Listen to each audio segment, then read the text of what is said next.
Snow had been falling since noon, soft at first, then heavier, as if the heavens themselves were slowly closing their white eyelids over the small mountain town of Silver Creek.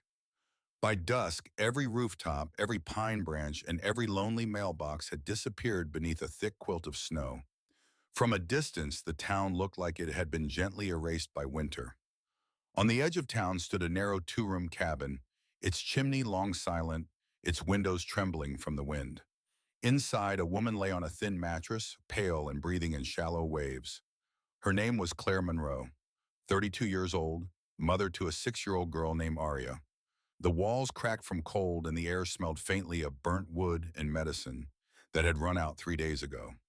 Aria sat beside her mother, her small hands folded around a mug of water that had already turned cold. Her cheeks were pink from the freezing air, and her golden hair curled damply against her forehead. She kept looking at her mother's face, searching for any sign of strength. "Mommy, I can light the candle again," she whispered. Claire smiled weakly, her lips trembling. "No, sweetheart. Keep it for later. It's our last one." The storm howled outside, rattling the door as if winter itself wanted to come in. For a long moment, neither spoke. Only the sound of the wind and the faint ticking of a broken clock filled the silence. Then in that cold and dying room, Aria began to hum. It was a melody so soft it could have been mistaken for the sound of the wind. But slowly the tune grew clearer, a lullaby one her mother used to sing when the nights were too cold to sleep. "You are my sunshine, my only sunshine." Claire's eyes opened, just a little glistening with tears. Her hand reached up, frail and trembling, to touch her daughter's face. "You remember," she breathed. "I remember everything," Aria said, her voice shaking. "You said, songs make the dark less scary." Claire wanted to answer, but the pain in her chest surged again. She knew deep down that the medicine was no longer working. She had promised herself she would make it through Christmas, but the storm had stolen even that small hope. Her greatest fear wasn't death. It was leaving her daughter alone in a world so cold. When the candle finally went out, the room sank into darkness. Aria wrapped her little coat around her mother and whispered, "I'll find help, I promise." She tried to push open the cabin door, but snow had piled high against it. After several tries, the door finally gave way, and the cold hit her like a wave of knives. The night outside was brutal. Wind tore through the trees, throwing snow into her face, biting her skin. She could barely see beyond a few feet. Still, she pushed forward, her tiny boots sinking deep into the snow with every step. Her mother's voice echoed in her mind, "Follow the road, always the road." After what felt like forever, she reached the main road leading down to town. But the street was empty. No lights, no sound, only the distant hum of the storm. Aria looked back toward the cabin where her mother waited, growing weaker with every passing minute. She wanted to scream for help, but her throat was too dry. So she did the only thing she knew. She sang. Her voice, thin but steady, floated into the wind like a prayer. "You make me happy when skies are gray." The sound carried strangely far in the quiet night, weaving through the snowflakes, echoing off the mountainsides. It was the sound of innocence refusing to surrender. And somewhere down that lonely road, the headlights of a black SUV pierced through the storm. Behind the wheel sat Nathaniel Brooks, a 40-year-old millionaire who had spent the past year avoiding Christmas lights, laughter, and any reminder of the family he had lost. He wasn't supposed to be here, not on this road, not in this storm, but fate, as it often does, had other plans. Nathaniel had been driving without destination, his thoughts numb, his heart colder than the snow outside. When he first heard the faint singing, he thought it was the radio left on static. But as he slowed down, the melody became clearer, heartbreakingly clear. He rolled down his window, and the icy air cut across his face. Then he saw her, a little girl no taller than the car door, standing on the side of the road, her coat too thin for the weather, singing into the storm. She was holding something, a folded blanket perhaps, and beside her, half buried in snow, was the shape of a woman. Nathaniel froze. For a moment, he couldn't move. The wind howled, the snow fell, and all he could do was stare. Then instinct, or maybe something deeper, took over. He opened the door, grabbed his umbrella from the seat, and stepped into the storm. The snow came down harder, but he walked toward the little girl. She didn't flinch, didn't stop singing, even when he knelt beside her. "Hey, sweetheart," he said softly, his voice trembling. "What are you doing out here?" Aria looked up. her eyelashes heavy with snow. "I'm singing," she whispered, "so Mommy won't be scared." Nathaniel's throat tightened. He opened the umbrella, shielding them both from the falling snow. It was such a small gesture, one black umbrella against a mountain of white, but in that moment, it was the warmest thing in the world. And without knowing it, that single act, stopping his car, stepping into the storm, and holding an umbrella over a little girl and her dying mother, would change the rest of his life forever. The wind screamed through the trees, swirling snow around them in ghostly spirals. Nathaniel tightened his grip on the umbrella, trying to block as much of the storm as he could. The little girl's hands were blue from cold, her lips trembling, yet she still held the blanket against the woman's body as if love alone could keep her warm. "Your name?" Nathaniel asked, gently kneeling beside her. "What's your name, sweetheart?" "Aria," she whispered. "Aria Monroe." "And your mom?" "She's sleeping." Aria's voice cracked on the last word. Nathaniel looked closer. The woman's face was pale, nearly the color of the snow beneath her. Her breath came shallow and irregular, fogging faintly in the freezing air. Without thinking, he took off his coat and wrapped it around her shoulders. "Hey, stay with me," he murmured. "Help is coming." He pulled his phone from his pocket, praying for a signal. The screen flickered one single bar. He pressed the emergency number. Static. Then finally, a faint voice. "911, what's your emergency?" "This is Nathaniel Brooks," he shouted above the wind. "I've found a woman and a child on Route 12 near Silver Creek. The woman's unconscious. We need an ambulance now." "Copy that, sir. Rescue is on the way. Please remain where you are." He lowered the phone, exhaling hard, his breath forming clouds in the cold air. "They're coming, Aria. Just hold on." Aria nodded, but her eyes stayed fixed on her mother. She brushed snow from Claire's hair with tiny trembling fingers. "Mommy doesn't like the cold," she said softly. She said, "It makes her heart hurt." Nathaniel swallowed the lump rising in his throat. "Then we'll make her warm again." He lifted Claire carefully, carrying her to his car. The woman was lighter than he expected, frighteningly light, as if the sickness had already taken half her strength.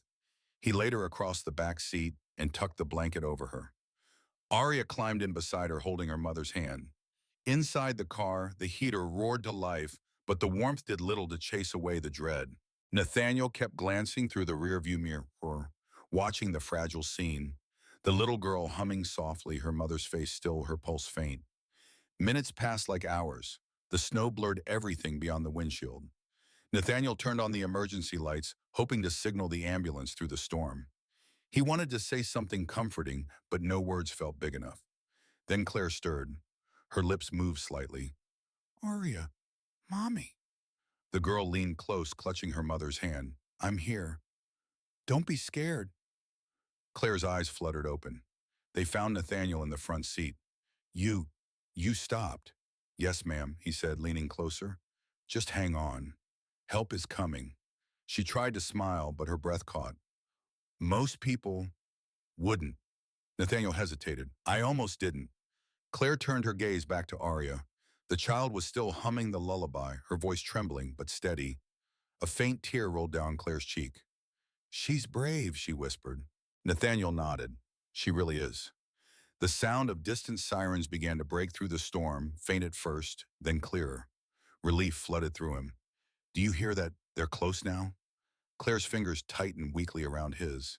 Her voice came thin, barely a breath. "Please, promise me." He leaned in, barely hearing her over the wind. "Promise you what?" "Take care of her." Her eyes found his, a mother's final plea, fierce even in weakness. She loves to sing. Don't let the world make her stop." Before he could answer, her hand slipped away. The sirens grew louder. Red lights danced across the falling snow as the ambulance pulled in behind his car. Paramedics rushed over, shouting orders, opening doors. Nathaniel stepped back, stunned, watching them work.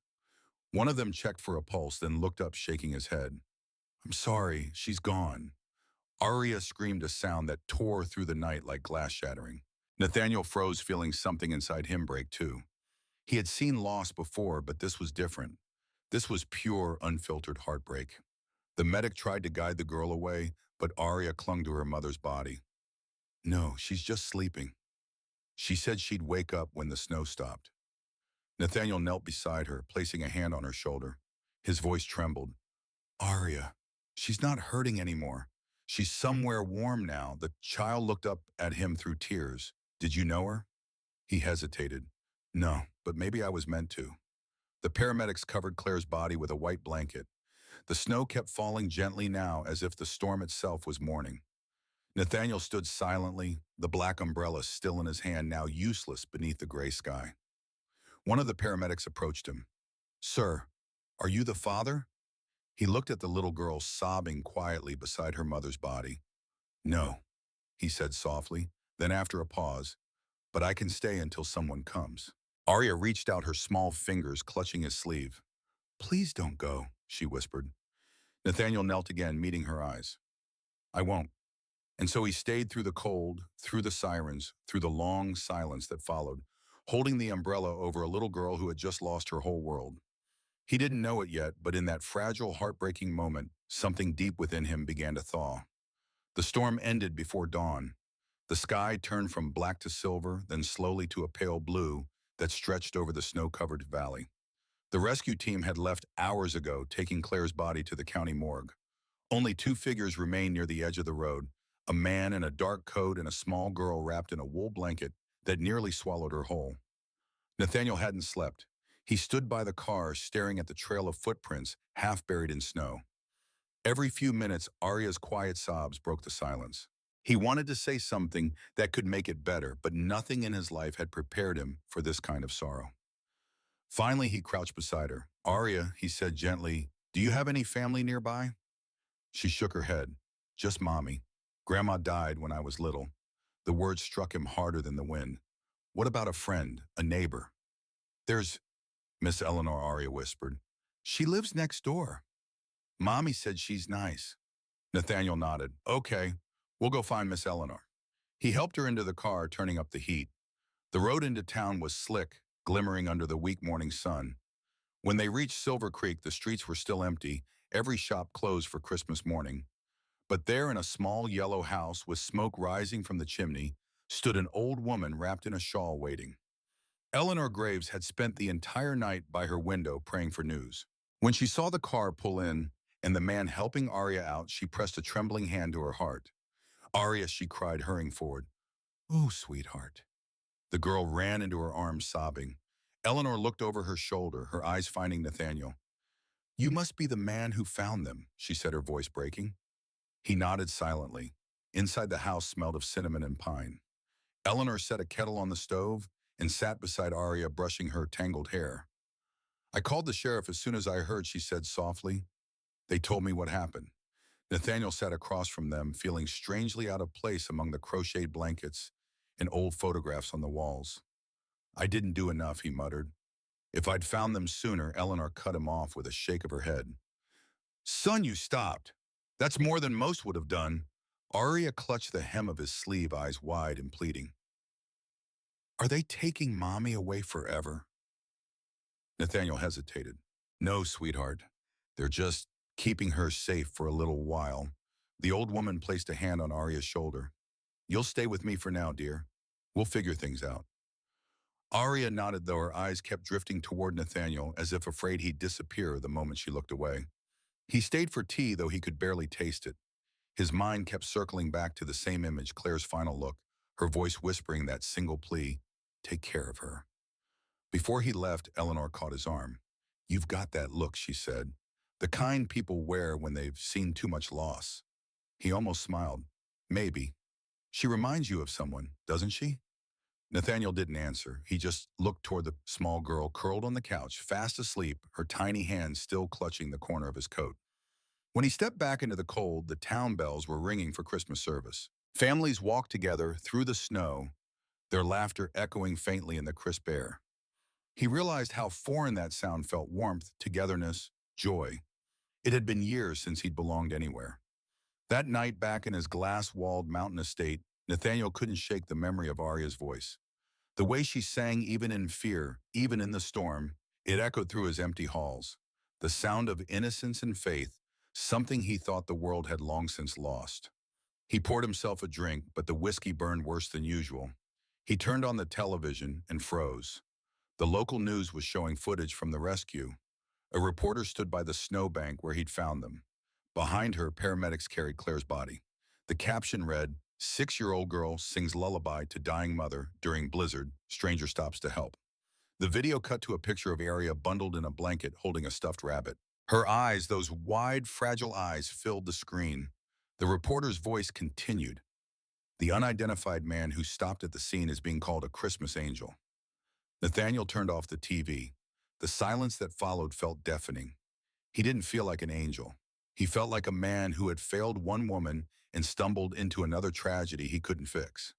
But then he remembered Claire's last words again.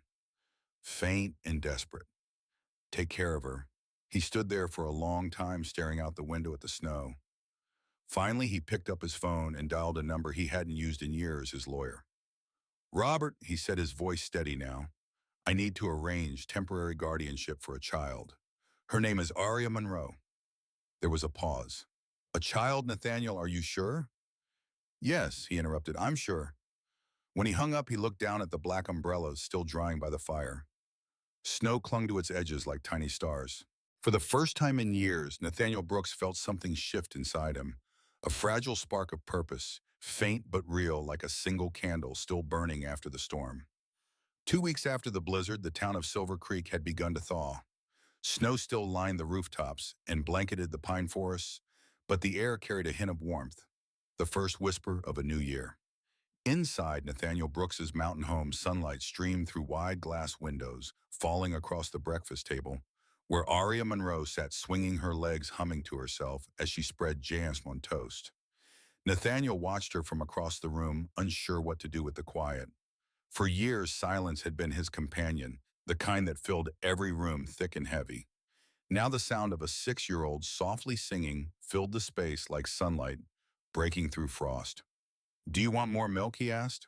Aria looked up, her blue eyes bright. Yes, please. And can I have pancakes next time? He smiled awkwardly. I'll try. I'm not a very good cook. That's okay, she said matter-of-factly. Mommy said the best pancakes are the ones you burn a little. The words caught him off guard. He turned away to pour the milk, hiding the ache that rose in his chest. Then I guess we'll make them perfect, he said softly. Every morning felt like that, small moments of warmth tangled with sudden stabs of memory. Nathaniel had hired a caretaker and a child therapist, but Aria rarely spoke to them. She spoke to him instead, following him from room to room, asking questions about everything: the big piano in the corner, the paintings on the wall, the quiet lake below the hill. Do you ever sing? She asked one afternoon as he worked in his office. He looked up from his computer. Sing, yeah, she said, sitting cross-legged on the carpet. Mommy said singing helps when you're sad. Nathaniel stared at her, then laughed softly. No, I don't sing. You should. Aria said, serious now. It helps your heart breathe. Her words lingered long after she'd run off to play with the family dog Scout, a golden retriever who had taken an instant liking to her. That evening, Eleanor Graves called. Her voice came warm through the speaker. The town's still talking about you two, she said. They're calling her the little songbird of Silver Creek. The newspaper wants to do a follow-up. Nathaniel frowned. I'd rather keep her out of the spotlight. I figured you'd say that. But she's touched people, Nathaniel. Her story's giving them hope. Hope. The word felt foreign to him. He'd spent so long avoiding it that he wasn't sure what to do with it now. Later that night, he found Aria sitting by the big window, looking out at the stars. She had one of Claire's scarves wrapped around her shoulders. Miss Eleanor said, Mommy's in heaven, she said softly. Do you think that's true? Nathaniel sat beside her. I think your mom loved you more than anything. If heaven is real, then yes, that's where she is. Aria turned to him. Does your family live there too? He hesitated. The question pierced deep. Yes, he finally said. My wife and my little boy. They've been there for a while. Aria leaned her head against his arm. Then maybe they met Mommy. Maybe they're singing together. He closed his eyes. For a long time, neither spoke. The only sound was the crackle of the fireplace and the steady beat of the wind outside. Days turned into weeks. Slowly, life began to form new rhythms. Nathaniel drove Aria to school every morning, waiting by the gate until she waved from the window.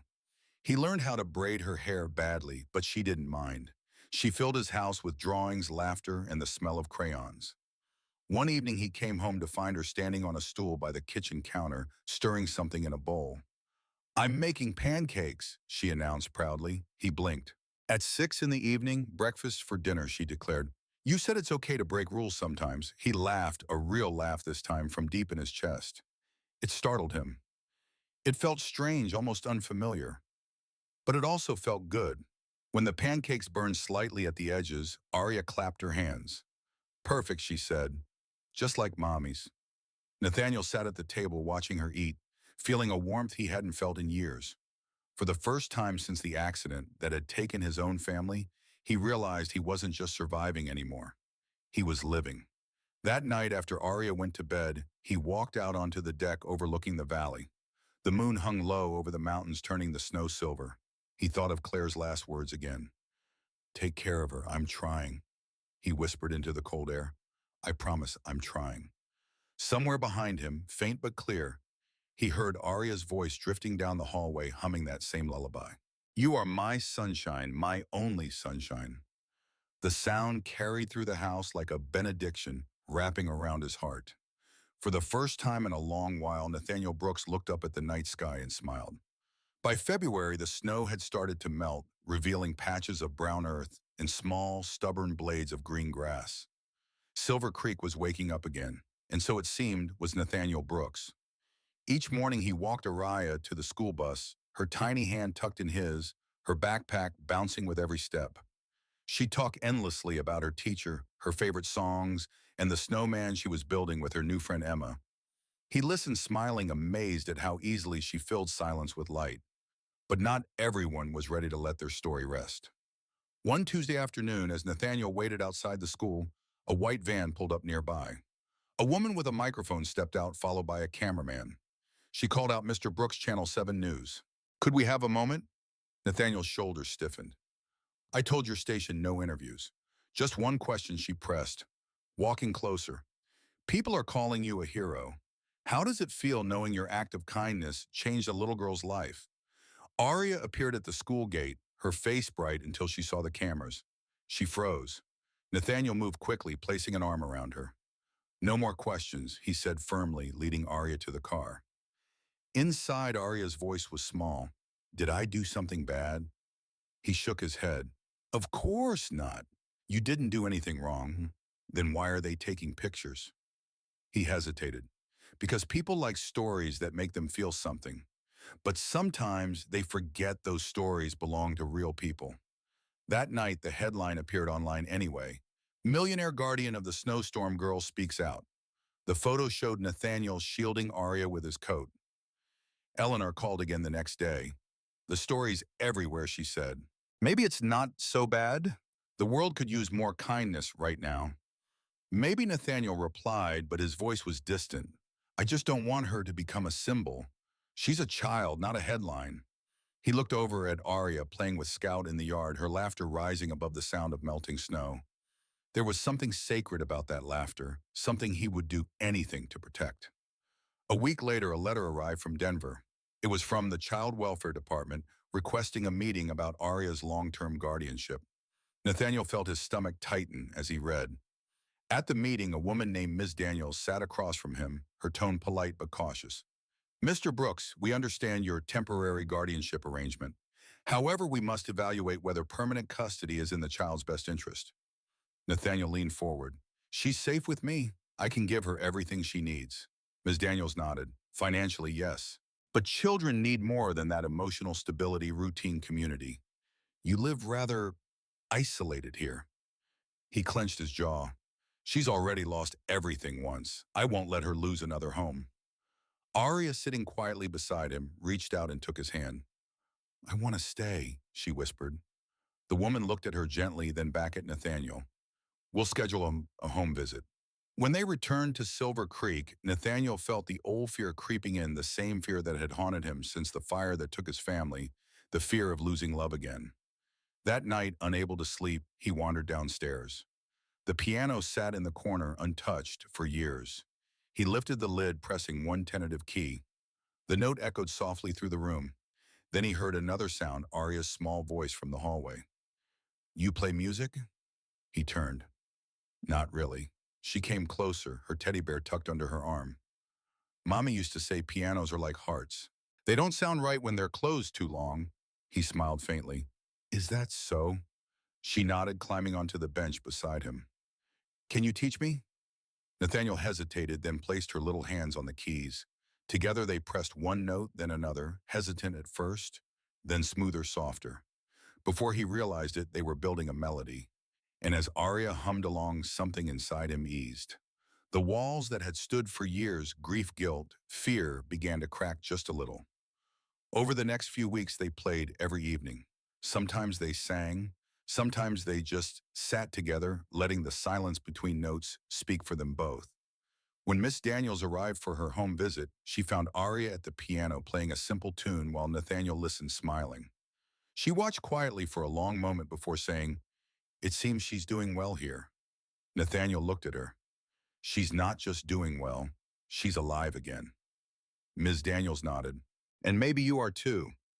Later that night, after Aria had gone to bed, Nathaniel stood by her door. She was asleep, one hand resting on her stuffed rabbit, her hair spread like gold over the pillow. He thought of the storm, the road, the umbrella, every step that had led them here. He whispered, "You saved me too, little one." The house was quiet except for the faint hum of the heater and the soft sound of wind outside. He turned off the lights, leaving only the glow of the moon spilling through the window. And for the first time in years, Nathaniel Brooks didn't feel alone. 10 years passed. The house on the hill no longer felt like a monument to grief. It was alive, filled with light music and the steady rhythm of laughter. Aria Monroe, now 16, stood on the small stage of Silver Creek High's auditorium, her golden hair tied back, a microphone trembling in her hands. The winter formal was in full swing, and the entire town had gathered to hear her sing. Nathaniel sat in the front row, his hair streaked with silver, his heart pounding the way it used to when he watched his son play baseball. He smiled faintly. She has her mother's courage, he thought. Aria took a deep breath, her eyes scanning the crowd until they found him. Then she began to sing. The first notes of "You Are My Sunshine" floated through the hall, soft, pure, and steady. Her voice carried the same fragile warmth it had all those years ago, when it had cut through a blizzard and reached the heart of a lonely man. As she sang, the world around Nathaniel blurred. He was no longer in a school auditorium, but back on that frozen road, snow-swirling headlights, shining a child's song, piercing the darkness. Only this time the song wasn't about loss, it was about hope. When the music ended, the room erupted in applause. Aria smiled, bowing slightly before stepping off the stage and running straight into Nathaniel's arms. "You did it," he whispered, holding her tight. She looked up at him, eyes glistening. "For her, and for you." After the concert, they walked home together under the soft fall of new snow. The air smelled of pine and chimney smoke. Houses along the street glowed with Christmas lights, each one a little beacon against the cold. "Do you ever think about her?" Aria asked quietly. "Every day," he said, "but now it doesn't hurt as much. It just feels like she's still here somehow." Aria smiled. "Mama used to say the same thing about the stars, that they shine because they never really go away." They reached the house where Scout, now gray-muzzled, wagged his tail sleepily by the door. Inside, the piano still stood by the window, polished and bright. Aria sat down and touched the keys. "Play with me?" she asked. Nathaniel hesitated. "It's been a while." "Then it's about time," she said, grinning. He sat beside her, and together they began to play. The melody rose and fell, simple, familiar, beautiful. The same song that had once saved them both. Outside, snow drifted gently across the valley the same way it had the night they met. But this time there was warmth in the air, the warmth of survival, of second chances, of love that had learned to begin again. When the song ended, Nathaniel looked at her and said, "You know, Aria, I used to think that saving you was the moment that changed my life. But the truth is you've been saving me every day since." She smiled, leaning her head on his shoulder. "Then I guess we saved each other." He laughed softly, wrapping an arm around her. "I suppose we did." For a long time they sat there in silence, the glow of the fireplace dancing over their faces. On the mantel stood a small framed photograph, Claire Monroe smiling under a sky of falling snow. Nathaniel glanced at it, his voice low. "I kept my promise." And somewhere deep inside, he could almost hear her whisper back, "I know." Outside, the wind swept gently through the pines, carrying with it the faintest echo of a lullaby, the same lullaby that had once drifted through a storm and into the heart of a man who had forgotten how to feel. It was a song of love loss and the small miracles that bind strangers into family. And as the last note faded into the quiet night, Silver Creek slept peacefully under the stars, wrapped once more in snow and in the kind of warmth that never truly melts. Today's story comes to an end, but its echo still lingers in the heart. What do you think? Give us a score from 1 to 10 and feel free to share a few words in the comments. Oh, every voice here is valued and heard. Before you go, let me ask you gently, are you doing okay today? If your heart feels heavy, let this place be a quiet corner where you can share and find comfort. See you again in the next bedtime story, where love and hope remind us that no matter how dark the night may seem, kindness will always prevail.